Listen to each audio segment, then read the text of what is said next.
मित्रों, यह है उत्तर प्रदेश सीरीज का चौथा लेक्चर, जिसमें हम देखेंगे कृषि एवं उससे संबंधित महत्वपूर्ण तथ्य।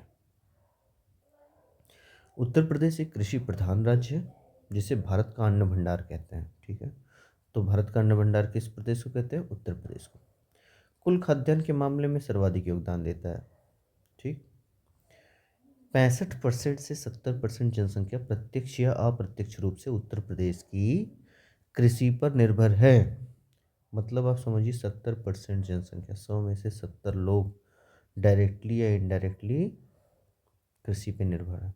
ठीक है, उपजाऊ मृदा पाई जाती है, नदियों का जाल है, तो मिट्टी भी अच्छी है और पानी और मौसम भी अच्छा है, तो कृषि बहुत ज़्यादा होगी, इसीलिए खाद्यान्न बहुत ज़्यादा होता है, तो अन्न का भंडार है। ठीक है, जोत का आकार, यहाँ किसान सीमांत और लघु श्रेणी के किसान रहते हैं। तो आप एक बार समझेंगे किसान जो हैं वो सीमांत किन्हें कहेंगे, लघु किसे कहेंगे, अर्ध मध्यम किसे कहेंगे और मध्यम किसे कहेंगे। तो पहली बात आप देखिए, ऐसे किसान जिनके पास 0 से 1 हेक्टेयर, कितना, 0 to 1 हेक्टेयर, हेक्टेयर में याद रखिएगा, जमीन है, जोत का आकार है, उन्हें हम कहेंगे सीमांत किसान। ठीक है, 0 से 1 हेक्टेयर अर्थात 0 से 2.5 एकड़। ठीक है, अगर 1 से 2 हेक्टेयर है यानी 2.5 से 5 एकड़, एकड़ में 2.5 से 5 एकड़, हेक्टेयर में 1 से 2, तो उन्हें हम कहेंगे लघु किसान। ऐसे आप देखिए, अर्ध मध्यम किसान किन्हें कहेंगे? जिनके पास 2 से 4 है। मध्यम किसान जिनके पास 4 हेक्टेयर से 10 हेक्टेयर की भूमि है। और बड़ी जोत वाले किसान किनको कहेंगे? जिनके पास 10 हेक्टेयर से अधिक भूमि है। तो एक बार रिकैप करेंगे। सीमांत, सबसे सीमा, किसी लाइन की जो सीमा है उसके अंत में कौन खड़ा होता है? जिसके पास 0 से 1 हेक्टेयर, 1 हेक्टेयर भी भूमि नहीं है, उसे हम सीमांत कहेंगे। अब 1 हेक्टेयर से 2 हेक्टेयर पे है अगर, तो लघु। अर्ध मध्यम, मध्यम आने से पहले अर्ध मध्यम आएगा, 2 से 4, 2 हेक्टेयर से 4 हेक्टेयर को अर्ध मध्यम किसान कहेंगे। 4 हेक्टेयर से 10 हेक्टेयर मध्यम किसान कहेंगे। और बड़ी जोत वाले किसान किनको कहेंगे? जिनका 10 हेक्टेयर से अधिक जमीन है। और भारत में लगभग 86% किसान जो हैं सीमांत श्रेणी में आते हैं, ये फैक्ट है। तो कृषि संबंधी महत्वपूर्ण आंकड़े। उत्पादन में उत्तर प्रदेश का स्थान या रैंकिंग क्या क्या है? ठीक है, अब कुल खाद्यान्न उत्पादन में भारत के कुल खाद्यान्न उत्पादन का लगभग 18 से 20% अकेले यूपी से आता है। ये इंपॉर्टेंट देखिए कि 20% हिस्सा 28 प्रदेश हैं और 20% हिस्सा अकेले कौन देता है? 18 से 20% हिस्सा अकेले उत्तर प्रदेश देता है। ठीक है, यानी कि बहुत ज़्यादा खाद्यान्न उत्पादन करता है। गेहूँ, यूपी का योगदान लगभग 35% है। गेहूँ के मामले में तो और भी अच्छा है, 35%, 414 लाख मीट्रिक टन। तो कभी भी आप खाद्यान्न की गणना करेंगे, अगर आप एक चीज़ ये देखिएगा कि आप लाख लगाएंगे, फिर मीट्रिक और टन, ये 3 चीज़ लगाएंगे, कभी हज़ार में नहीं होगा। हज़ार में हो सकते हैं, लेकिन वैसे जो खाद्यान्न छोटे मोटे होंगे, बड़े खाद्यान्न जैसे चावल हुआ, गेहूँ हुआ, ये सब आप लाख में, 414 लाख मीट्रिक टन। ठीक, कितना परसेंट गेहूँ? 35% पूरे देश का। गन्ना, गन्ना कुल उत्पादन में 54% यूपी अकेले देता है, मतलब आधा गन्ना। पूरा अगर 100% होता है भारत में, तो 54, आधे से भी अधिक अकेले यूपी देता है। आलू उत्पादन में प्रथम स्थान है। दूध उत्पादन में भी शीर्ष राज्यों में शामिल है, अर्थात गेहूँ, गन्ना, आलू, 3 चीज़ अभी तक आपको मिला, इसमें हम फर्स्ट पे हैं, उत्तर प्रदेश। तो अब देखेंगे जीएसडीपी, यानी gross state domestic product. Gross state domestic product, जैसे जीडीपी होता है वो नेशनल लेवल पे होता है, ग्रॉस डोमेस्टिक प्रोडक्ट। ठीक ना, यहाँ पे लिखता है gross state domestic product, state बीच में ऐसा आ जाता है, ठीक। तो उत्तर प्रदेश में कृषि क्षेत्र का मूल्य कितना है 2024-25 के आंकड़ों के अनुसार? 7.24 लाख करोड़, 7.24 लाख करोड़, LCR ऐसे भी याद करते हैं। तो टोटल 2025 के मार्च में उम्मीद है कि लगभग 30 लाख करोड़ यूपी की टोटल GSDP है। ग्रॉस स्टेट डोमेस्टिक प्रोडक्ट कितनी की है? 30 लाख करोड़ की, और उसमें से 7.24 मतलब 7.25 लाख करोड़ रुपए अकेले कृषि का योगदान है, ठीक। और कार्यबल की प्रत्यक्ष या अप्रत्यक्ष रूप से भागीदारी कितनी है? 65 से 70%। तो देखो, आप ये देखोगे कि 65% लोग मिलके 30 में से 7 मतलब आप समझेंगे 7 चौक 28, 1/4 के आसपास आ रहा ना। तो 65% लोग मिलके 25% GDP में योगदान दे रहे हैं। एग्रीकल्चर कितना पीछे रह गया है उत्तर प्रदेश का, कि 65% या 70% जनसंख्या केवल ग्रॉस डोमेस्टिक प्रोडक्ट में 7/30 यानी 1/4 के आसपास की वैल्यू दे रहा है, ठीक। सिंचाई, उत्तर प्रदेश भारत का सबसे सिंचित क्षेत्र है, मतलब सिंचाई अच्छी है, ठीक है। सिंचित लगभग 87% भूमि सिंचित है। ऐसा नहीं है कि मतलब सिंचाई की दिक्कत है यहाँ पे। 87% भूमि सिंचित है, केवल 13% लोग ही हैं जो वर्षा पर निर्भर हैं। सिंचित भूमि इन्हें कहा जाता है जहाँ पे किसान केवल वर्षा पर निर्भर नहीं होते हैं। उनके पास नलकूप होता है, मतलब बोरवेल, जहाँ से ग्राउंड वाटर निकालते हैं, ग्राउंड में से वाटर निकाल के जैसे, और या फिर नहरें आई होती हैं नदियों की, ठीक।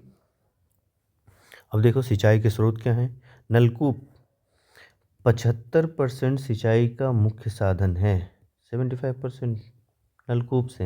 यानी उत्तर प्रदेश में जितने भी लोग सिंचाई करते हैं, अगर 100 लोग सिंचाई कर रहे हैं, 100 लोग नहीं मतलब 100 हेक्टेयर मान लो ज़मीन है, तो 75 हेक्टेयर मतलब 3/4 हिस्सा ग्राउंड वाटर नलकूप से पानी निकाल के खेतों में सींचते हैं। अब यहाँ का ग्राउंड वाटर कम हो जाए, भूमिगत जल जो है भूमि से निकाल निकाल के सब लोग की सिंचाई कर रहे हैं, और ग्राउंड लेवल कम होता जाएगा, तो एक दिन पीने का पानी नहीं बचेगा, ठीक।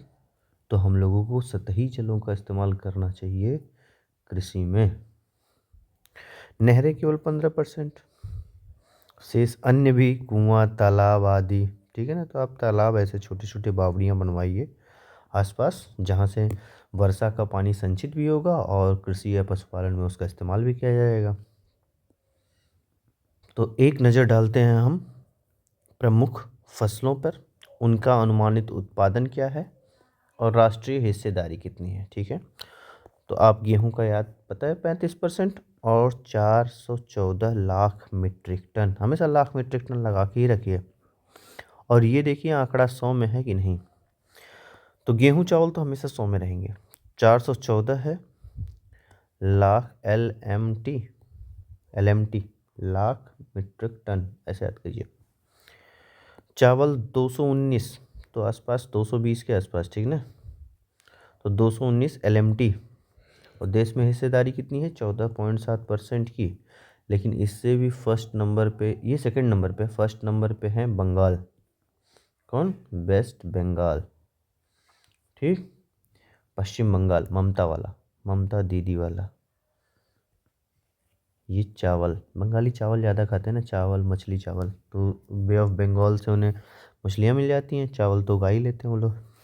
गन्ना, गन्ना में हम लोग फर्स्ट पे हैं, और फर्स्ट क्या 54.5% हमारे ही है। मछली पालन 13.30 lakh metric ton, 13.30 LMT lakh metric ton. अग्रणी राज्यों में, मतलब हम लोग टॉप पे नहीं है, थर्ड वर्ड पे होंगे या सेकंड थर्ड पे, ऐसा कुछ देखते हैं। तो कृषि जलवायु क्षेत्र, राज्य को 9 कृषि जलवायु क्षेत्रों में बांटा गया है। ये तो जस्ट कल के लेक्चर में हमने देखा था, प्रीवियस लेक्चर में, कि 9 कृषि जलवायु क्षेत्र क्या हैं, उनकी जलवायु क्या होती है, उनकी मृदा क्या है, वहाँ पे कौन कौन सी फसलें बोई जा सकती हैं, ये सब पूरी जानकारी हमारे पिछले लेक्चर में है। 92% से अधिक किसान सीमांत एवं लघु श्रेणी से आते हैं। तो सीमांत आपको क्या पता था? सीमांत किसान जो 0 से 1 हेक्टेयर की भूमि, और लघु किसान जो 1 से 2 हेक्टेयर की भूमि रखे हैं। हमेशा याद रखिएगा, यहाँ हेक्टेयर लगाइएगा, हेक्टेयर। बाद में 0 से 1 तो याद रहेगा सीमांत, और 1 to 2 लघु, लेकिन यहाँ एकड़ या बीघा, बिस्सा ऐसा कंफ्यूज हो सकते हैं, तो आप क्या लगाएंगे? हेक्टेयर। ठीक, 0 से 1 हेक्टेयर सीमांत, 1 से 2 हेक्टेयर लघु। तो हम शुरुआत करते हैं रबी की फसलों से। ठीक, रबी, खरीफ और जायद, इन तीनों में हम शुरुआत रबी से करते हैं। उत्तर प्रदेश में रबी की फसलों का चक्र शीत ऋतु से आरंभ होता है, जैसे ठंडी शुरू, रबी शुरू। बुआई का समय, बुआई मतलब पहला बीजारोपण अक्टूबर से दिसंबर के मध्य। ठीक है, वैसे बीज का नवंबर याद कर लो, ना अक्टूबर ना दिसंबर, यानी विंटर सीजन की शुरुआत में हो जाती है, और कटाई लास्ट में फरवरी से अप्रैल के बीच में। तो आप अप्रैल मार्च मान के चलो, जैसे गेहूं की कटाई मार्च लास्ट और अप्रैल में ही होती है।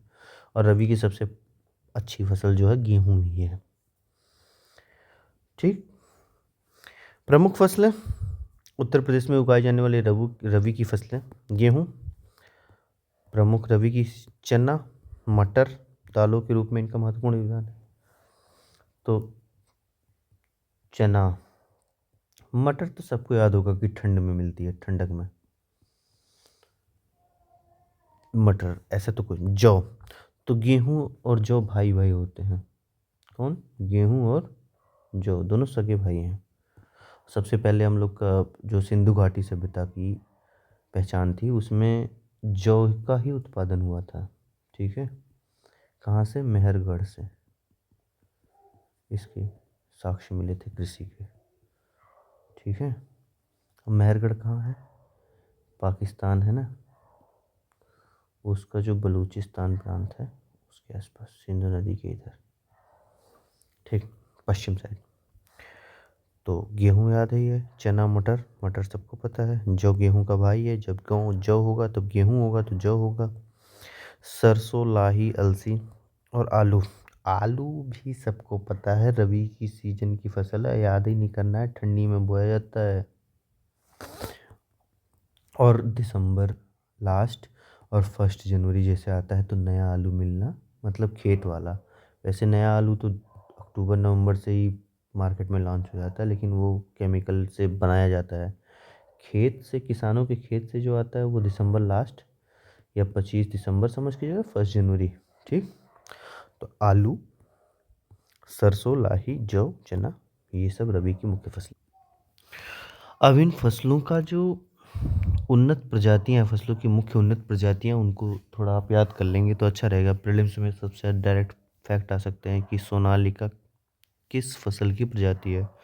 गेहूं की, सरसों की, धान की? तो आप कहेंगे गेहूं की। ठीक है, सोनालिका, प्रताप, कल्याण, सोना, कंचन, अमर, अर्जुन और चंद्रिका। ठीक है, तो ऐसे 3 नाम तो लड़कियों का ही है, चंद्रिका, कंचन, सोनालिका। सोना भी, कंचन भी, और कल्याण सोना, चंद्रिका। ठीक है, ये तीनों गेहूं। तो ऐसा सोने की पर्यायवाची दिखे स्वर्ण की, तो सोना खुद, सोना क्या कर रहा है? अगर कल्याण कर रहा है तो गेहूं खा के कल्याण हो रहा है। सोनालिका, सोनालिका तो एक ट्रैक्टर है, गेहूं बो रहा है। चंद्रिका देवी, ये भी गेहूं खा रही हैं। और अगर आपको अमर होना है, अर्जुन की तरह पहलवान बनना है, वीर जिसका अचूक निशाना हो, प्रताप, तो फिर आप गेहूं खाइए। अमर, अर्जुन, प्रताप क्या खाते थे? गेहूं। चलिए, सरसों, वरुणा, पूसा, बोल्ड, बोल्ड है मतलब सरसों का तेल लगाइए, मालिश कीजिए, शरीर को बोल्ड बनाइए। पूसा, नरेंद्र 85, कुछ साल में नरेंद्र मोदी जी 85 साल के हो जाएंगे और सरसों का तेल खाना बंद कर देंगे। वरदान जय किसान। जय किसान, अब किसानों की जय कब की जाएगी? जब वो सरसों का तेल उगाएंगे। क्यों? तिलहन के मामले में भारत को आत्मनिर्भर बनना है। अभी हम लोग तेल खरीदते हैं पाम ऑयल। क्या खरीदते हैं? Palm oil. मलेशिया से आता है या फिर इंडोनेशिया से लेते हैं। जब कभी मलेशिया थोड़ा सा रुख खराब करता है तो हम लोग इंडोनेशिया से ले लेते हैं। ठीक, तो किसानों की जय कब होगी? जब वो लोग सरसों उगाएंगे। वरदान, किसानों को वरदान या देश को वरदान मिलेगा क्या? सरसों उगा के। नरेंद्र मोदी 85 साल के हो जाएंगे तो क्या खाना बंद कर देंगे? सरसों का तेल।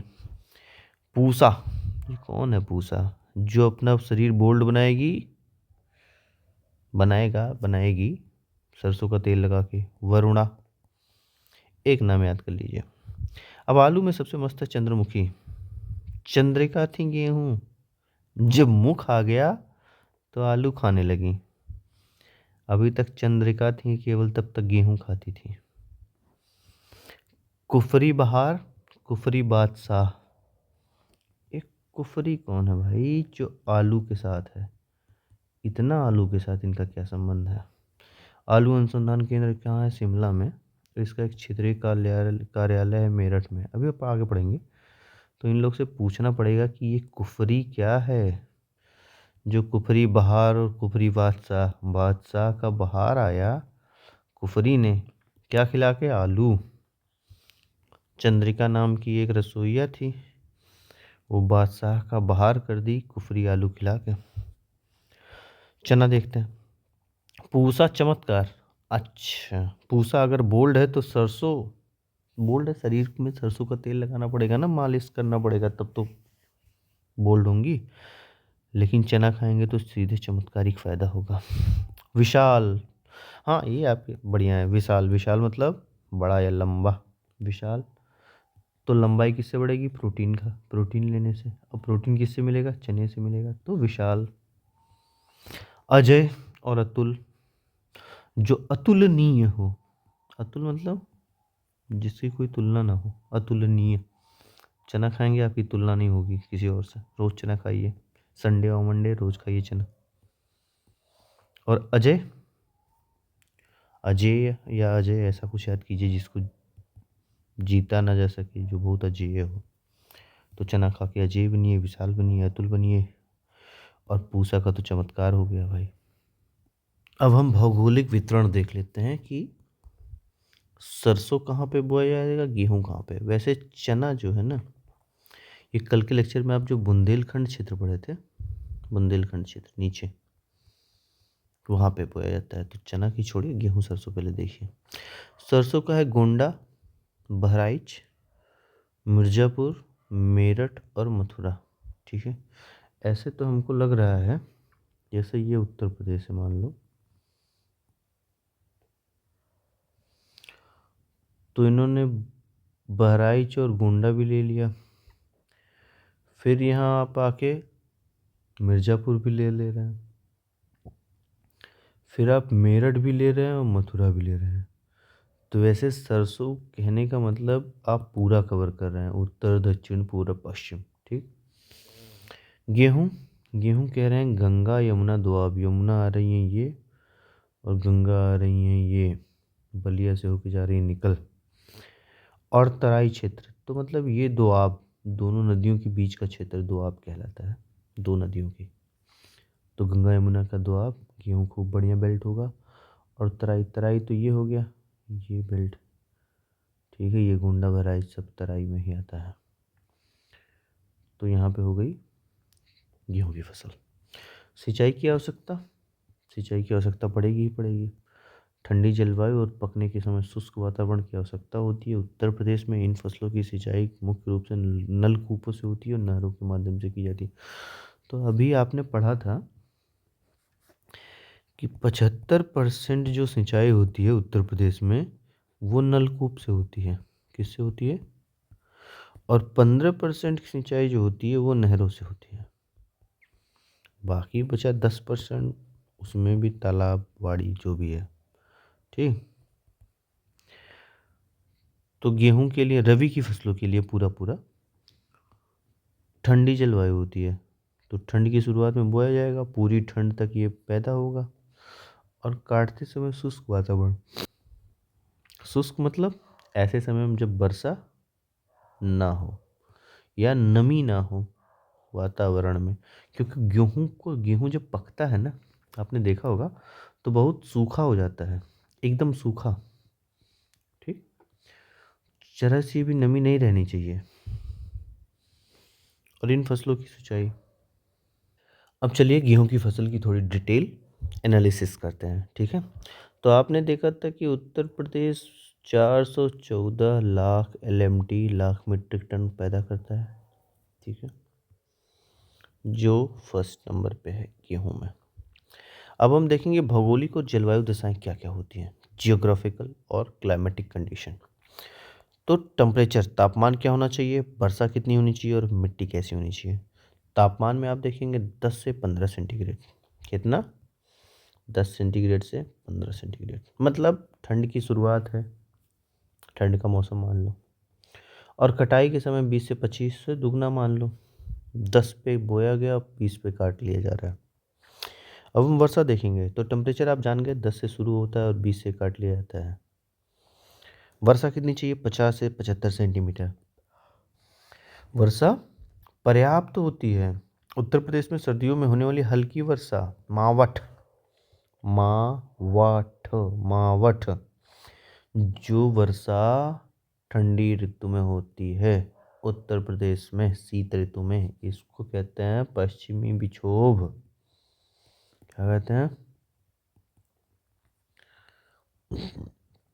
पश्चिमी विक्षोभ के कारण होती है। इन फसलों के लिए अमृत के समान मानी जाती है। ठीक है, इसलिए अब तापमान 10 से 20 और वर्षा हो गया 50 से 70 सेंटीमीटर। हमेशा सेंटीमीटर में याद रखिए, ये 100 सेंटीमीटर की वर्षा एवरेज है।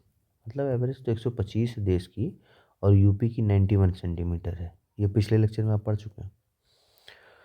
तो अमृत के समान कौन सी वर्षा मानी जाएगी? जो ठंडी में होगी, क्योंकि हल्की वर्षा पश्चिमी विक्षोभ से होती ही होती है, ज़्यादा बारिश नहीं हो पाती है, और इनको हल्की वर्षा चाहिए भी होती है। ठीक, अब मिट्टी कैसे चाहिए? मिट्टी चाहिए दोमट। तो आपने पढ़ा था कि दोमट मिट्टी कहाँ होती है? ये होती है चिकनी, बीच में, मतलब ऐसे कुछ याद कीजिए, चिकनी मिट्टी, दोमट मिट्टी और बलुई मिट्टी। ये सबसे महीन होगा। चिकनी क्या होगी? सबसे, या मटियार भी कहते हैं इसको। दोमट होगी जो उससे थोड़ी ज़्यादा बड़ी होगी, और यहाँ बलुई होगी ये और मोटी होंगी। ठीक है, तो दोमट मतलब बीच की मृदा चाहिए, ना ज़्यादा महीन हो चिकनी मिट्टी में, या जो चिकनी मिट्टी की क्वालिटी होती है काली मिट्टी में जहाँ कपास बोया जाता है। ठीक है, या धान, तो ये धान के लिए आदर्श होगा। ये बलुई मिट्टी जैसे आलू या ज्वार बाजरा के लिए आदर्श होगा। अब दोमट मिट्टी दोनों के बीच में होगा तो गेहूं के लिए आदर्श होगा। किसके लिए? गेहूं के लिए। तो आपने पढ़ा तापमान 10 से शुरू होकर 20 पे काट लिया गया। वर्षा 50 से 70 सेंटीमीटर के बीच में चाहिए। कितना सेंटीमीटर? हमेशा याद रखिएगा। और ये सेल्सियस, डिग्री सेल्सियस। और मृदा कैसी होनी चाहिए? मृदा होनी चाहिए दोमट। और क्षेत्र क्या आपने पढ़ा था इसका? गंगा की जलोढ़ मिट्टी, गंगा यमुना का दोआब और तराई क्षेत्र। ठीक, तो राष्ट्रीय योगदान गेहूं के कुल उत्पादन का 32 से 35% अकेले उत्तर प्रदेश। कितना परसेंट आपने पढ़ा? 32 से 35%, मतलब एक तिहाई, 1/3। गन्ने के मामले में आपने पढ़ा था कि 54.4%। कितना? 54.4%। यहाँ पे एक तिहाई, 1/3 है। 414 LMT, लाख मीट्रिक टन से 35 से 33% के आसपास। ठीक, 32 से 35% के आसपास। ठीक, सर्वाधिक उत्पादन वाले क्षेत्र पश्चिमी उत्तर प्रदेश और गंगा घाघरा का दोआब। ये याद है, गंगा यमुना का दोआब नहीं, गंगा घाघरा का दोआब है। गंगा और ये घाघरा, और दोनों आपस में उत्तर प्रदेश में नहीं मिलती हैं, ये जाके बिहार में मिलती है, गंगा और घाघरा। तो इनका दोआब है और बीच में इनके से क्रॉस होती है शारदा नहर, जो उत्तर प्रदेश की सबसे बड़ी नहर है। तो शारदा नहर ये बुलाती है अपने आसपास क्या, गेहूं। और कितना, 414 मीट्रिक टन, नहीं लाख मीट्रिक टन। और उत्पादन के क्षेत्र में मेरठ, मुजफ्फरनगर और बुलंदशहर, मुजफ्फरनगर, मेरठ और बुलंदशहर ऐसे हैं पश्चिम उत्तर।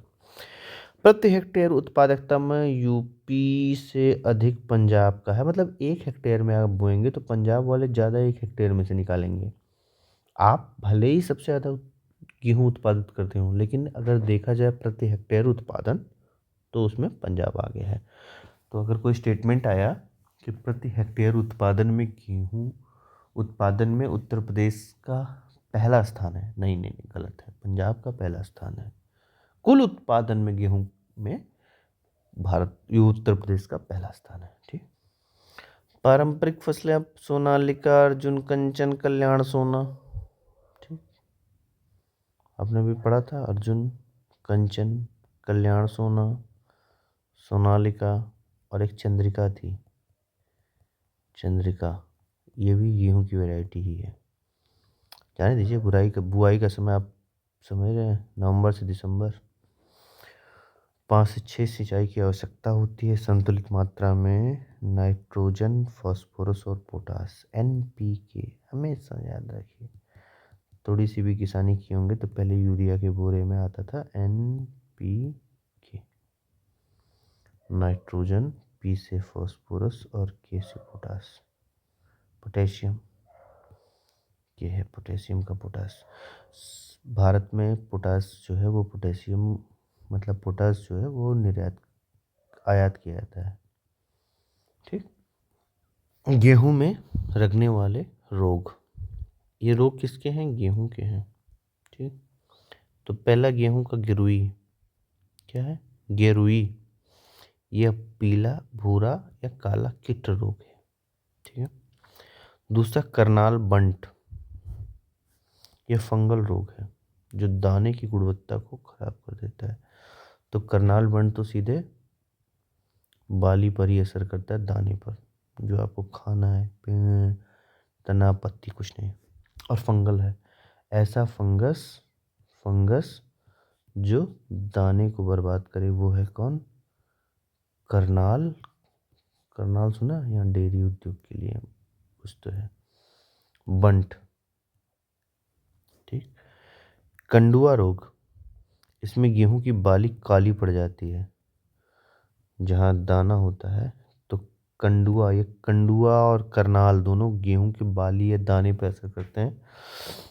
ठीक। तो कंडुआ, करनाल बंट और गेरुई, ये तीनों कौन से हैं, गेहूं के। तो गेहूं के बाद हम देखते हैं चना। ठीक है। उत्तर प्रदेश में चना की खेती के प्रमुख उत्पादक क्षेत्र देखेंगे। सबसे पहले तो बुंदेलखंड। तो बुंदेलखंड आप जानते ही हैं, बुंदेले हर बोलो के मुख से हमने सुनी कहानी थी, खूब लड़ी मर्दानी वो तो झांसी वाली रानी थी। तो चना खाते हैं भाई बुंदेल, झांसी, ललितपुर, जालौन, हमीरपुर, बांदा, महोबा और चित्रकूट। अगर आप यूपी का मैप देखना चाहें तो इस मैप में आप देखेंगे, ये है ललितपुर, जो 3 तरफ से मध्य प्रदेश से घिरा हुआ है। क्वेश्चन भी पूछा जाता है, उत्तर प्रदेश का कौन सा जिला है जो 3 तरफ से मध्य प्रदेश से घिरा हुआ है, वो है ललितपुर। इससे टच करता हुआ जिला है झांसी, और इसके ऊपर है जालौन। फिर जालौन के बगल में हमीरपुर, हमीरपुर के नीचे है महोबा, महोबा के बगल में है बांदा, बांदा के बगल में है चित्रकूट। ठीक। तो ये हो गया ललितपुर, झांसी, जालौन, हमीरपुर, महोबा, बांदा, चित्रकूट। और कोई है नहीं। इन क्षेत्रों की मिट्टी को मार और कावर कहते हैं। पिछली बार हमने पिछले लेक्चर में पढ़ा था मार और कावर, ये दोनों मिट्टियाँ किसकी थी, काली मिट्टी की वैरायटी थी। किसकी, काली मिट्टी को देसी भाषा में, वहाँ की स्थानीय भाषा में मार कहते हैं। और सेम मिट्टी को जब गीली रहती है, जब काली मिट्टी गीली हो जाती है तो उसे मार कहा जाता है, और जब ये शुष्क हो जाती है, सूख जाती है, कठोर चट्टानों की तरह बन जाती है, इसमें दरारें फट जाती हैं, तो उसे कहते हैं कावर। ठीक। तो चने के लिए मार और कावर मिट्टी यानी काली मिट्टी, कम वर्षा वाली जलवायु चने के लिए अत्यंत उपयुक्त है। मतलब चना के लिए ज़्यादा पानी नहीं चाहिए। देखा होगा आप, चना बहुत सॉलिड किस्म का होता है, एकदम सघन घना, तो ऐसा फूड देख के ही लगता है उसको पानी कम चाहिए। बुंदेलखंड के अलावा फतेहपुर, कानपुर और इलाहाबाद और प्रयागराज में भी पाया जाता है। तो ये आपने सुना ना, ये जालौन, झांसी, ललितपुर, हमीरपुर, बांदा, महोबा, चित्रकूट, ऊपर है फतेहपुर। ठीक है। और इधर इधर इधर जालौन के इधर इधर कानपुर और इधर प्रयागराज। तो ये भी कानपुर, प्रयागराज और फतेहपुर, बाकी ये जो बुंदेलखंड के मंडल थे, ये चने के लिए फेमस है। ठीक, इतना क्षेत्र बड़े पैमाने पर उत्पादन होता है। तो काम खत्म। तो क्षेत्र तो आप जान ही लिए, क्षेत्र में कोई कंफ्यूजन नहीं है। ठीक। अब तापमान, तो बुआई के समय 15 सेंटीग्रेड से 20 सेंटीग्रेड और पकते समय 25 से 30 सेंटीग्रेड। तो ऐसे 15 से 30 याद करिए आप बस, 15 से 30 सेंटीग्रेड। ठीक है। बुआई के समय 15, और गेहूं का क्या था, 10 से 15 से लेके 20 से 25 सेंटीग्रेड, ये था ना। ठीक। पानी बहुत कम चाहिए, 15 से 25 सेंटीग्रेड, सेंटीमीटर वर्षा, 15 से 25 सेंटीमीटर, मतलब कुछ वर्षा ही नहीं चाहिए, बहुत कम। पाला इसके सबसे बड़ा दुश्मन है। क्या बात है। विशेषकर फूल आने के समय पे, तो फूल आने के समय अगर पाला पड़ा, पाला तो जानते ही हैं, ठंड के मौसम में बर्फीला हल्का हल्का जो रात के समय में गिरता है पाला। फूल, अब फूल कोमल सी चीज़ है, भले ही चने की है, लेकिन फूल तो फूल है ना। अगर पाला पड़ गया तो काम खत्म, और फूल ही अगर मर गया तो फिर फल तो होने से रहा। तो 15 से 25 सेंटीग्रेड, सेंटीग्रेड नहीं सेंटीमीटर बारिश, और 15 से 25 या 15 से 30 ये पकना, और वो सेंटीग्रेड तापमान। मार और कावर मिट्टी मिल गई, ललितपुर और जालौन, झांसी, हमीरपुर, ये महोबा वाला क्षेत्र आपको बुआई के लिए मिल गया। चने की खेती में बुआई करते समय 15 अक्टूबर से 15 नवंबर के बीच में बुआई कर दी जाती है। मतलब अक्टूबर और नवंबर के बीच में। उकठा रोग, उकठा चने में होता है, उकठा। तो ऐसे आप कीजिए, चना जो है ना, कठा मतलब काठ, लकड़ी की तरह था, लेकिन उस पर आगे ऊ लग गया, पता नहीं। उकठा रोग से बचाव के लिए कार्बेंडाजिम और ट्राइकोडर्मा से उपचारित करना अनिवार्य होता है। ठीक है। सिंचाई, बिना सिंचाई की फसल है, केवल 2 सिंचाई की आवश्यकता पड़ी तो काफ़ी हो जाएगी। कितनी? 2। फूल आने से पहले और दाना बनते समय, ये दोनों सिंचाई का। और ट्राइकोडर्मा उकठा रोग से बचाव के लिए 15 अक्टूबर से 15 नवंबर के बीच में आपने बुआई कर दी। प्रमुख चुनौतियां, ये उकठा रोग है, विल्ट, यह फंगस के कारण होता है, जिससे पौधा सूख जाता है। पौधा ही सूख गया, पूरा पूरा फंगस लग गया तो।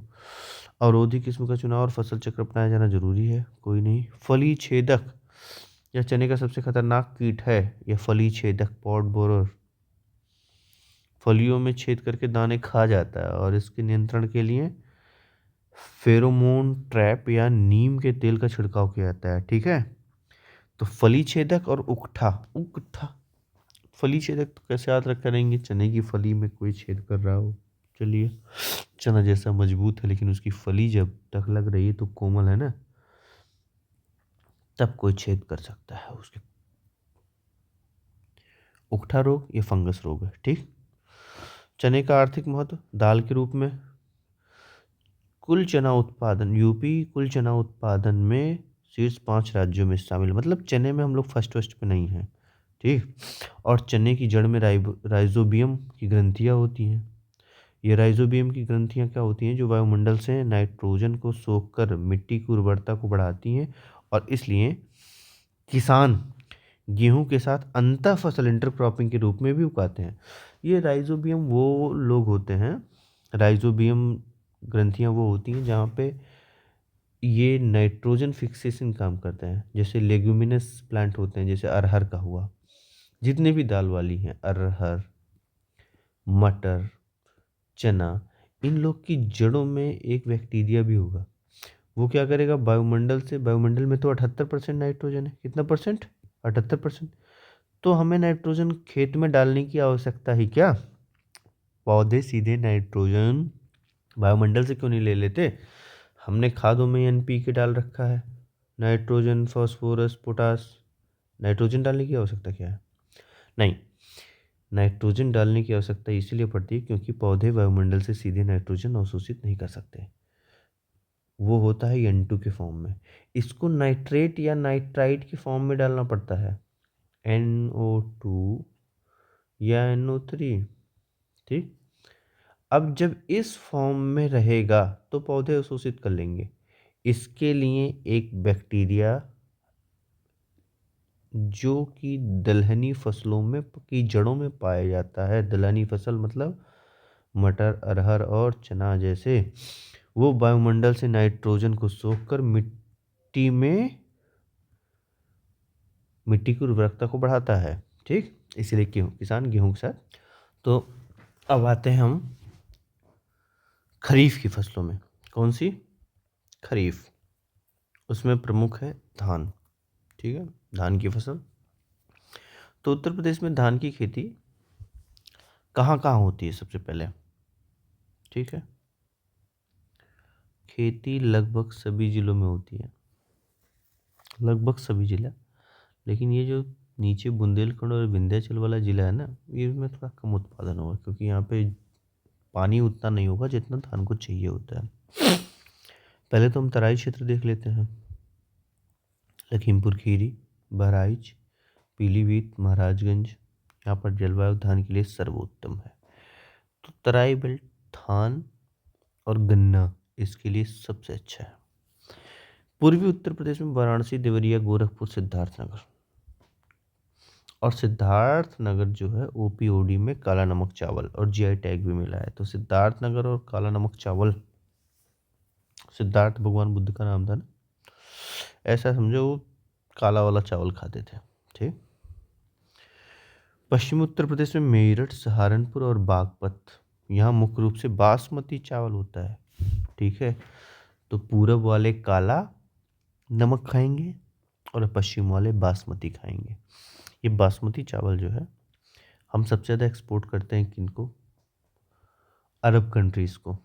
ठीक है, तो भारत सरकार ये जो अरब देश है ना, सऊदी अरब, यूएई, बहरीन, कुवैत, तो इन लोगों को बिरयानी बनानी होती है तो ये बासमती चावल ही लेके जाते हैं इंडिया से। तो ये बासमती चावल कौन देता है? पश्चिमी उत्तर प्रदेश के लोग देते हैं। मेरठ, सहारनपुर, मेरठ सहारनपुर आप देख रहे हैं ना, ये सहारनपुर, ये है मेरठ, ये है बागपत। मेरठ के सीधे सामने बागपत। मेरठ थोड़ा अंदर पड़ता है, बागपत एकदम बॉर्डर पर पड़ता है। ठीक है, तो मेरठ और सहारनपुर ऊपर पड़ता है जहाँ हिमाचल प्रदेश से टच होता है, उत्तराखंड और इधर हरियाणा से। ठीक, यहाँ पे उत्पादन होता है। तो जलवायु देखेंगे, तापमान, वर्षा और मिट्टी। ठीक है, तापमान 20 से 30 सेंटीग्रेड चाहिए होता है, मतलब ठीक ठाक तापमान चाहिए होता है जितना हमें नॉर्मल टेम्परेचर की आवश्यकता होती है। गर्मी ना हो और ना ही ठंडी पड़े, बीच का। तो खरीफ की सभी फसलें वर्षा ऋतु में होंगी। कब होंगी? खरीफ बराबर वर्षा। अब कैसे याद करेंगे पता नहीं। तो वर्षा मतलब ना ठंडी ना गर्मी, 20 से 30 सेंटीग्रेड। पानी की आवश्यकता होगी, वर्षा का है तो पानी की आवश्यकता होगी, और इतना पानी की 100 सेंटीग्रेड, 100 सेंटीमीटर से लेकर 150 सेंटीमीटर तक। ठीक। और मिट्टी कैसी होगी? दोमट और मटियारी मिट्टी, आपको पढ़ा था। मटियारी सबसे चिकनी होती है, महीन गाद वाली। फिर होता है दोमट, जो दोमट से थोड़ा सा मोटा होता है। और फिर लास्ट में होता है जो सबसे मोटी मिट्टी होती है उत्तर प्रदेश की, उसे कहते हैं बलुई मिट्टी। और जो जितना मोटा होगा उसकी जल धारण की क्षमता, क्या?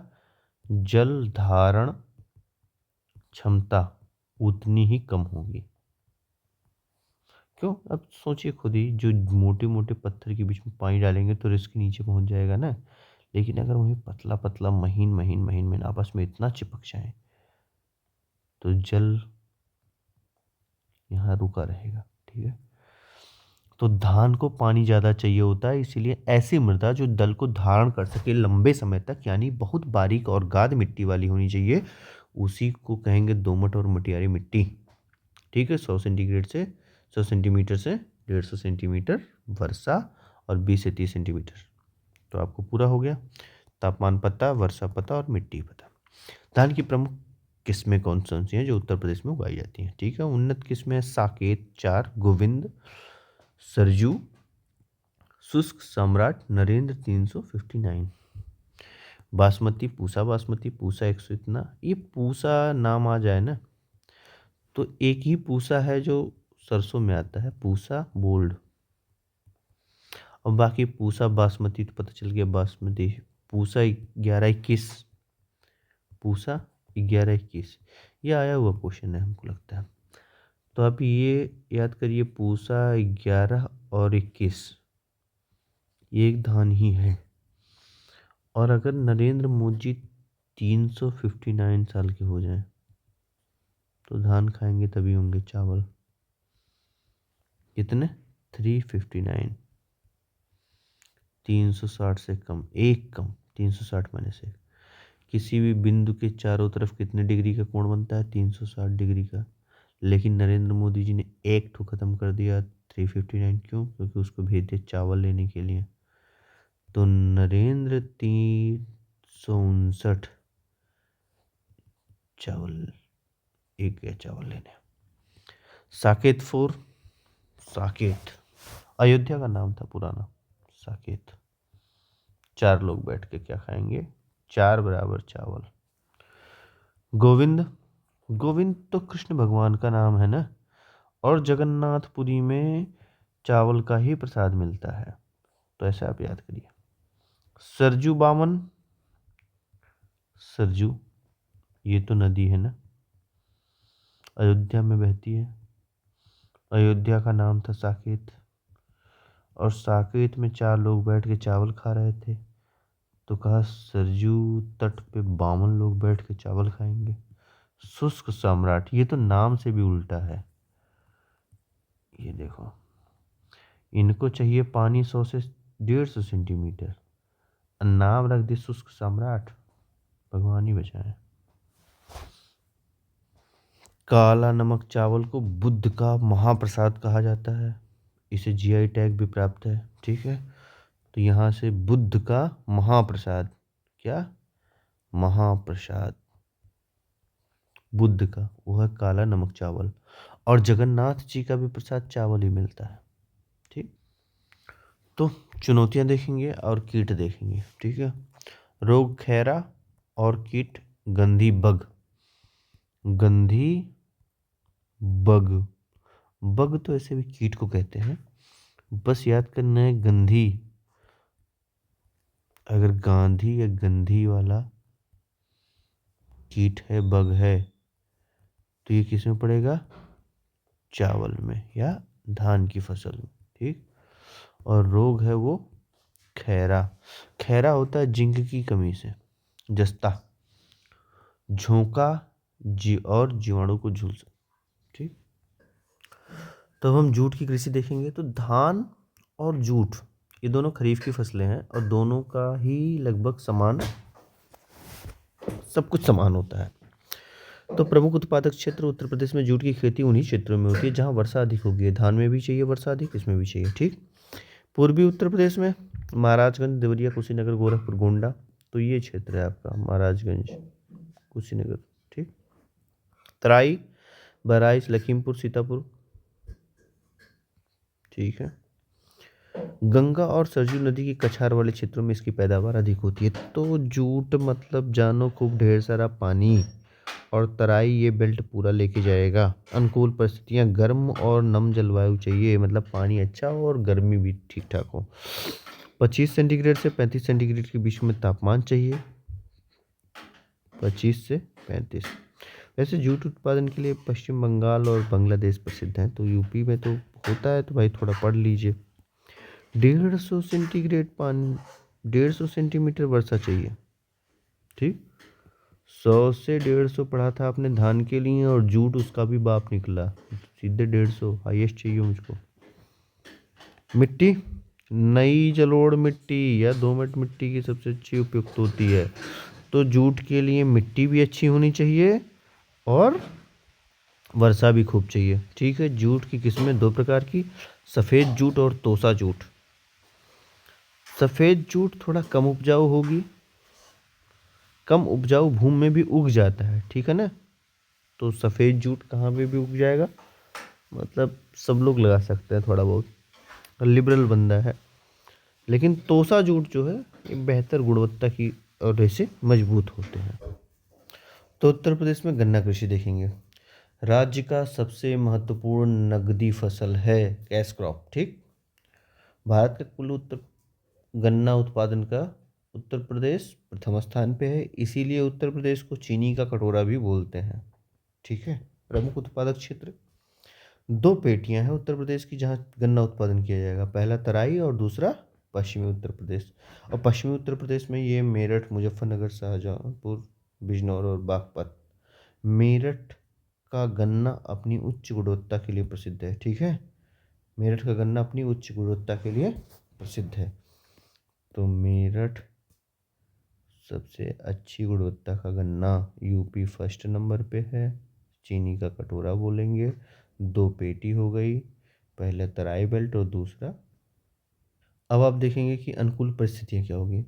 उष्ण कटिबंधीय क्षेत्र या उप उष्ण कटिबंधीय क्षेत्र की जलवायु की आवश्यकता। उष्ण कटिबंधीय क्षेत्र मतलब जहाँ गर्मी अधिक पड़ती है, जो ट्रॉपिक जीरो से इक्वेटर से कर्क रेखा और मकर रेखा के बीच में पाया जाएगा, उसे उष्ण कटिबंधीय क्षेत्र बोलेंगे, ठीक है।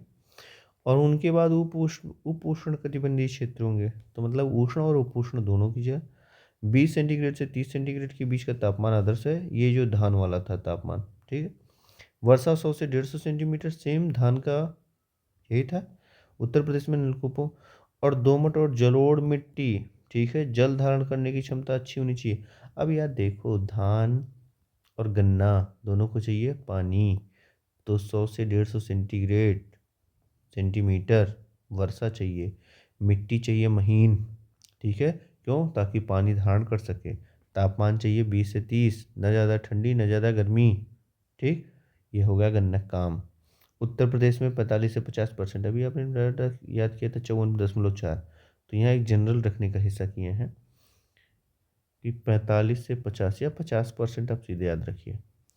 गन्ना उत्तर प्रदेश भारत का आधा गन्ना उत्पादित करता है, ठीक है।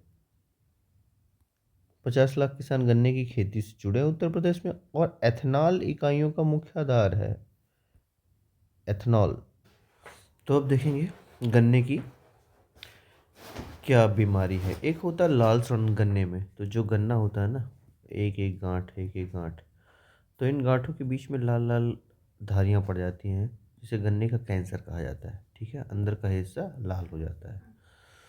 गन्ना पायरीला, ये एक कीट है जो पत्तियों का रस चूस लेता है। तो बस, अब ये एक विशेष संस्थान देखिए उत्तर प्रदेश के गन्ने विकास के लिए। तो भारतीय गन्ना अनुसंधान संस्थान लखनऊ में है, और उत्तर प्रदेश गन्ना शोध परिषद शाहजहांपुर में है, ठीक है ना। तो अगर पूरे भारत के गन्ने का अनुसंधान करना है, ना कि उत्तर प्रदेश का खाली, उत्तर प्रदेश का ऐसा नहीं कि उत्तर प्रदेश के गन्ने के बारे में शोध करना है। अरे जो महाराष्ट्र में उगाए जाएंगे और कहीं भी उगाए जाएंगे, उनके भी गन्ने का अगर शोध करना है, तो यूपी के लखनऊ में आइए भैया। लेकिन उत्तर प्रदेश गन्ना शोध परिषद कहाँ है? शाहजहांपुर में। शाहजहां बादशाह जो थे वो उत्तर प्रदेश का गन्ना ही खाते थे। तो अब हम देखेंगे अरहर, ठीक। ये दाल वाली फसल है, तो चना के बाद दूसरी दाल की फसल अरहर है। उत्तर प्रदेश में यह एक प्रमुख दलहनी फसल है जिसे लाल चना कहते हैं। तो अरहर को क्या कहेंगे? लाल चना। या पूछा जाए लाल चना क्या है? अरहर है, ठीक। दलहन के बाद, दलहन में चने के बाद दूसरे नंबर पे आता है, क्या? अरहर। प्रमुख उत्पादक क्षेत्र, तो प्रदेश के लगभग सभी हिस्सों में इसकी खेती होती है, लेकिन प्रमुख हिस्से देख लेते हैं। मध्य पूर्व, ठीक, ये है मध्य, ये है पूर्व, तो मध्य पूर्व ये हिस्सा, जैसे वाराणसी, प्रयागराज, जौनपुर, फतेहपुर, प्रतापगढ़। तो उत्तर प्रदेश के नक्शे में आप देखेंगे तो वाराणसी हुआ, प्रयागराज, प्रयागराज के ऊपर फतेहपुर, यहाँ प्रतापगढ़, तो ये है। बुंदेलखंड, झांसी, ललितपुर, मालदा, ठीक। ज्वार बाजरे के साथ उगाया जाता है, तो अरहर, अरहर को बुंदेलखंड रीजन में, ये रीजन जो है वहाँ पे ज्वार बाजरे के साथ उगाया जाएगा। पश्चिमी उत्तर प्रदेश, अलीगढ़ और आगरा के कुछ हिस्से में, ये है अलीगढ़, ये है आगरा, यहाँ जो लटकने के पहले जो आता है, ठीक। अनुकूल परिस्थितियाँ, अरहर के लिए अच्छी जल निकासी वाली दोमट मिट्टी सबसे अधिक उपयुक्त होती है। जल भराव वाले खेतों में फसल खराब हो जाती है। 25 से 35 सेंटीग्रेड आदर्श तापमान है। सूखे को सहन करने की एक मजबूत फसल है, ठीक है। तो देखो, अरहर की दाल, अरहर की दाल किसके साथ खाओगे? चावल के साथ। तो चावल के लिए जो मिट्टी चाहिए उसमें जल धारण करने की क्षमता होनी चाहिए। जल धारण करने की क्षमता क्या के लिए? धान के लिए या चावल के लिए। लेकिन अरहर के लिए जल निकासी वाली समस्या चाहिए, ठीक। तो अरहर के लिए जल निकासी की मृदा और धान के लिए जल धारण करने वाली मृदा, ठीक। 25 से 35 सेंटीग्रेड, उसका था 20 से 25, इसका है 25 से 35, तो आसपास ही तापमान, तापमान में ज़्यादा कोई बदलाव नहीं है। अरहर शुरू कब किया जाता है? जून से जुलाई, यानी मानसून की शुरुआत में। जैसे बारिश आएगा अरहर की खेती शुरू कर जाएगी। मिश्रित खेती, उत्तर प्रदेश के किसान अक्सर ज्वार, बाजरा और मक्का के साथ या मूंग के साथ इसको बोते हैं। क्योंकि अरहर तैयार होने पर अधिक समय लगता है, 6 से 9 महीने, इसीलिए खरीफ में बोकर रबी के अंत तक काटा जाता है, ठीक है। तो अक्सर पूछा जाए कि अरहर खरीफ की फसल है या रबी की फसल है, तो बोया खरीफ के साथ जाता है, काटा रबी के साथ जाता है, दोनों में चलता है, ठीक। बोया खरीफ में जाएगा और काटा रबी में जाएगा, ठीक। और रोग, उकठा, अरे उकठा तो आपने भी सुना था ना, उकठा वो चने वाले में। तो चना में भी और अरहर में भी उकठा रोग, चने की तरह अरहर की भी बीमारी है, जिसमें पौधा खड़ा खड़ा सूख जाता है। इससे बचाव के लिए अमर या बाहर जैसी, ये तो रोग प्रतिरोधी किस्म है, अमर या बहार।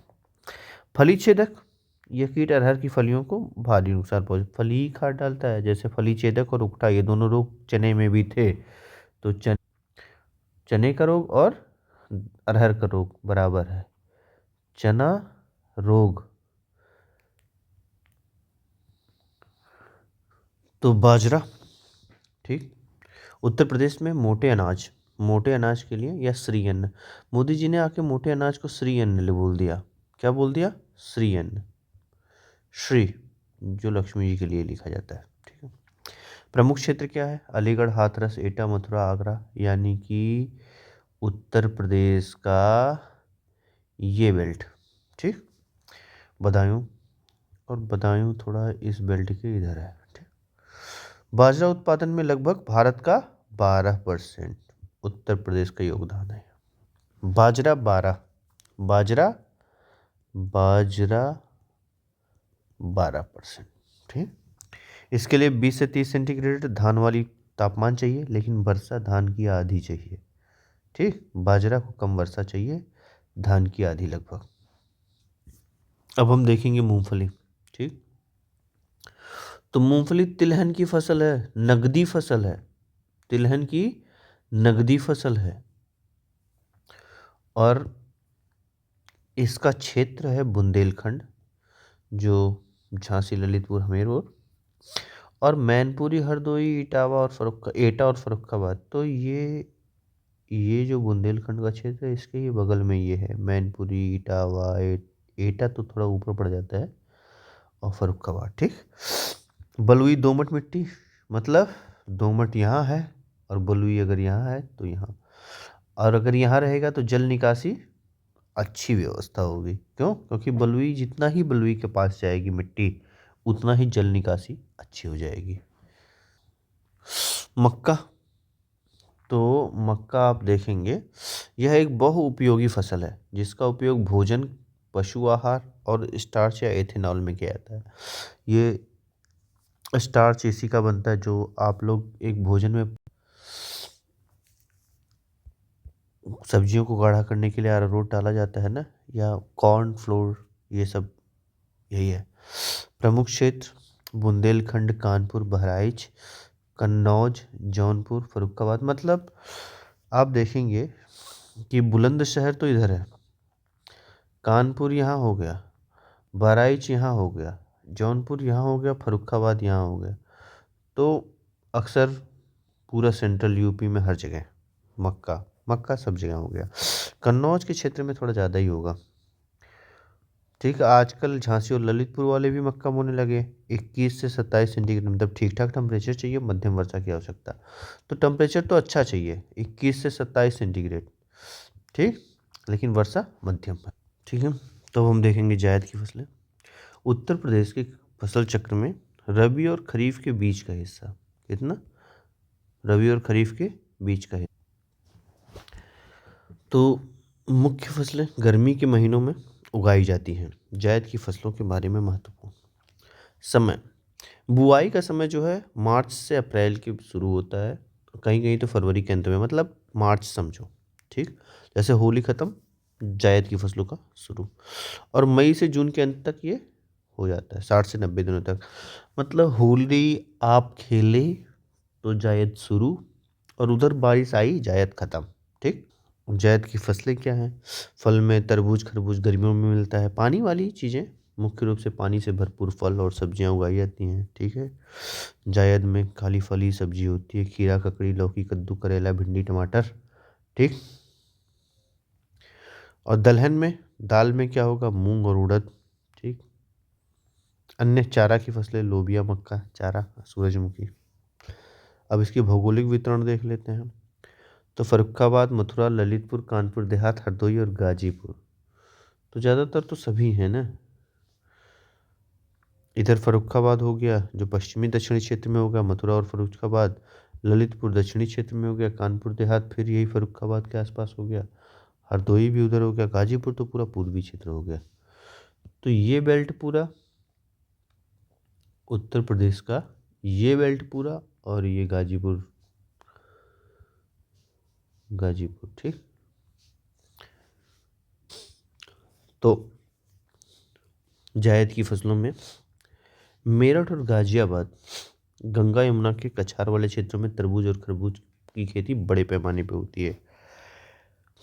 तेज गर्मी और शुष्क हवाएं सहने की अद्भुत क्षमता होती है, क्योंकि ये पानी के आसपास ही बोए जाते हैं, ढेर सारा पानी सोखते हैं, इसलिए तेज हवा और सब कुछ झेल सकते हैं।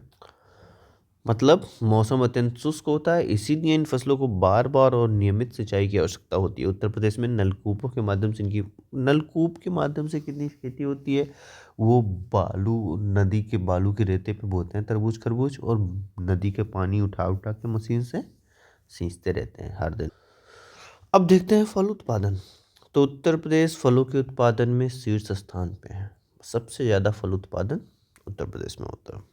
सबसे पहला फल आम लेते हैं, तो आम का तो सबसे बड़ा उत्पादक है लखनऊ का मलिहाबादी, लखनऊ का मलिहाबादी, याद रखिएगा एकदम, दशहरी।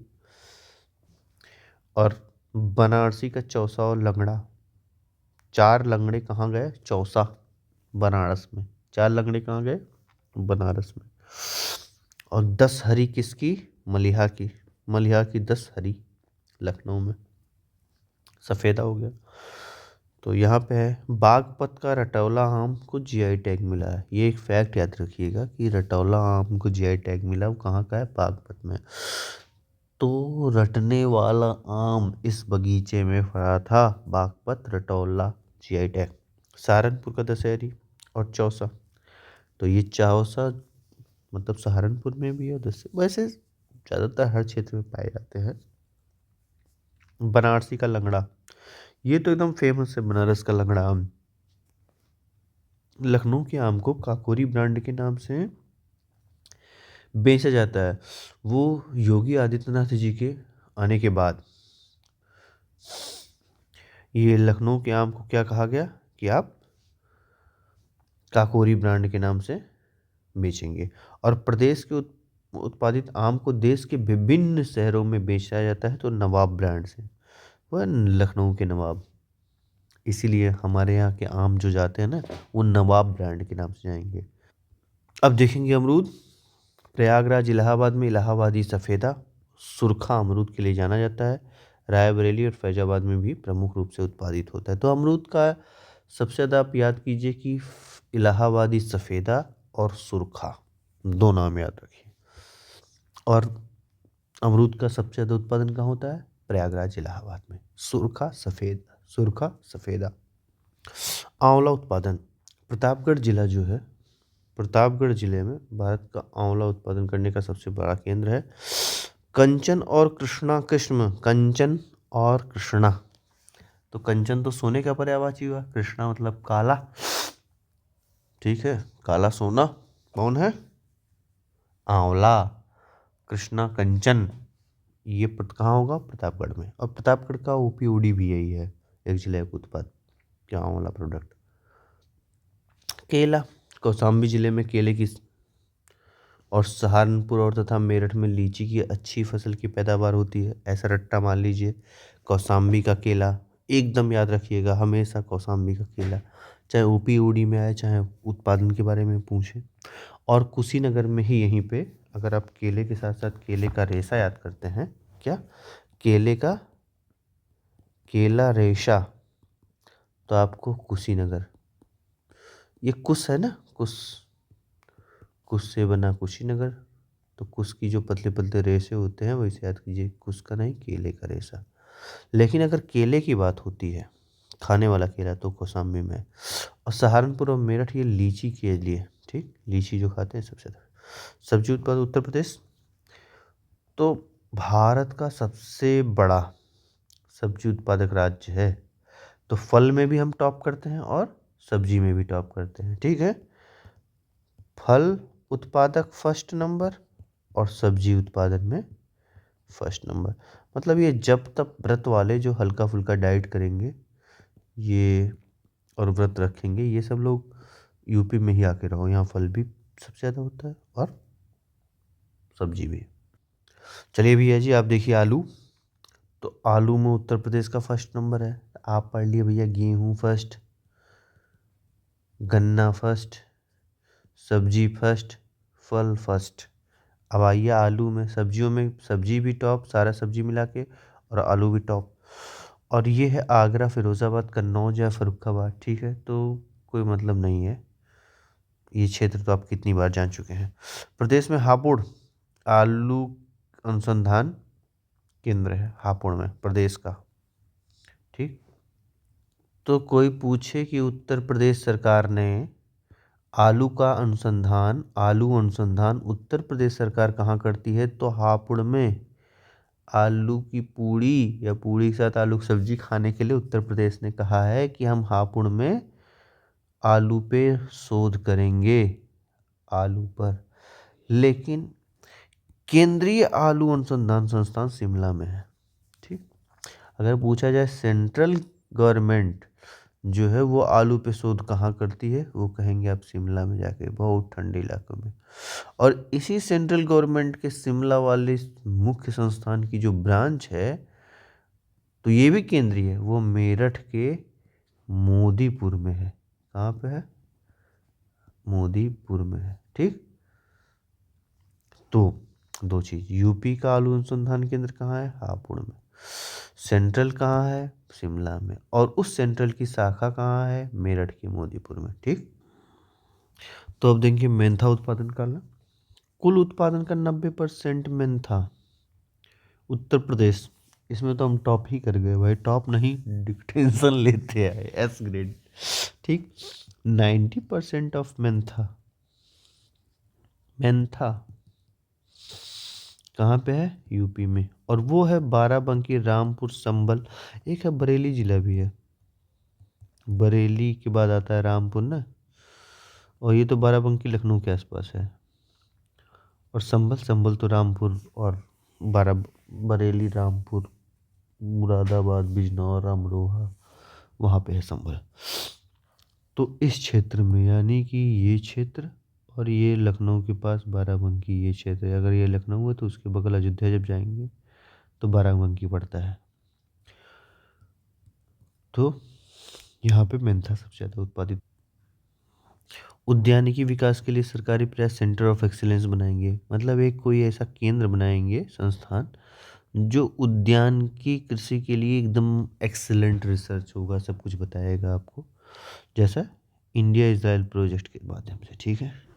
अब उत्तर प्रदेश में 3 कृषि निर्यात क्षेत्र है, ऐसा देख लीजिए। लखनऊ आम, लखनऊ का आम काकोरी ब्रांड से, ठीक, अभी पढ़ा। आगरा का आलू ताज ब्रांड से जाएगा। ताजमहल का इस्तेमाल हमने क्या कर लिया? आलू बेचने में कर लिया। ताजमहल का इस्तेमाल कैसे किया? आगरा का आलू बेचने में। और सहारनपुर फल या आम का निर्यात क्षेत्र है। ठीक। अब ये देख लीजिए थोड़ा पान के बारे में। तो महोबा बुंदेलखंड का क्षेत्र है जो पूरे देश में प्रसिद्ध है। बनारस का भी पान मशहूर है, खई के पान बनारस वाला। कोई तो गाना नहीं बना खई के पान महोबा वाला, लेकिन महोबा का देसी पान है, इसलिए महोबा को देसावरी दे देते हैं। महोबा जिले का क्या है? देसावरी पान, क्योंकि वहाँ का भाई तो देसी चीज़ है ना। बनारस वाले का मगही, क्या? मगही, मेघ, ऐसा कुछ। अन्य जिले, हाँ, गाजीपुर, जौनपुर, रायबरेली, बांदा, ललितपुर, ये उन्नाव, ये लोग भी पान उगाने लगे हैं। पान की किस्में देख लीजिए। तो देसावरी, देसावरी तो महोबा में रहेगा। मगही बनारस का हो गया। कलकतिया और सांची, कलकतिया लोग भी, कलकतिया चाची पान खा लेती, चाची नहीं सांची, ठीक है ना। तो आप चाची के नाम से याद कीजिए कि कलकत्ता की एक चाची थी, पान खाती थी, कलकतिया और सांची। और देसावरी महोबा का हो गया, और मगही हो गया बनारस का। अब पान अनुसंधान एवं प्रशिक्षण केंद्र 1981 में महोबा में स्थापित किया गया था। तो भाई देसावरी वाला वहीं स्थापित होगा, और कहाँ होगा। ये अब बाकी कुछ फैक्ट हैं, जैसे केंद्रीय उपोष्ण बागवानी संस्थान, तो उपोष्ण का बागवानी संस्थान है, लखनऊ में ही रहेगा। राजकीय फल संरक्षण, तो बागवानी में ही फल भी आता है, तो अगर वो लखनऊ में है तो ये भी लखनऊ में रहेगा। तो फल संरक्षण एवं डिब्बाबंदी संस्थान, ठीक है ना। तो बागवानी देखा लखनऊ। और गन्ना अनुसंधान केंद्र तो आप भारत का तो लखनऊ में पढ़ा ही है। राष्ट्रीय जैव उर्वरक विकास संस्थान, तो अगर बायो फर्टिलाइजर चाहिए तो आपको गाजियाबाद जाना पड़ेगा, दिल्ली के बगल। ठीक। केंद्रीय आलू संस्थान मेरठ पढ़ चुके हैं। पान अनुसंधान महोबा पढ़ चुके हैं। उत्तर प्रदेश गन्ना शोध परिषद शाहजहाँपुर, शाहजहाँ जो बादशाह थे वो उत्तर प्रदेश का गन्ना खाते थे। रेशम अनुसंधान विकास केंद्र कहाँ है? गोंडा सोनभद्र, ठीक, तथा औरैया में। कहाँ पे है? रेशम का गोंडा सोनभद्र और औरैया में। लाल बहादुर शास्त्री गन्ना किसान संस्थान लखनऊ, तो जो भारतीय गन्ना शोध संस्थान था वो लखनऊ में है, तो वो लाल बहादुर शास्त्री गन्ना किसान संस्थान भी लखनऊ में रहेगा।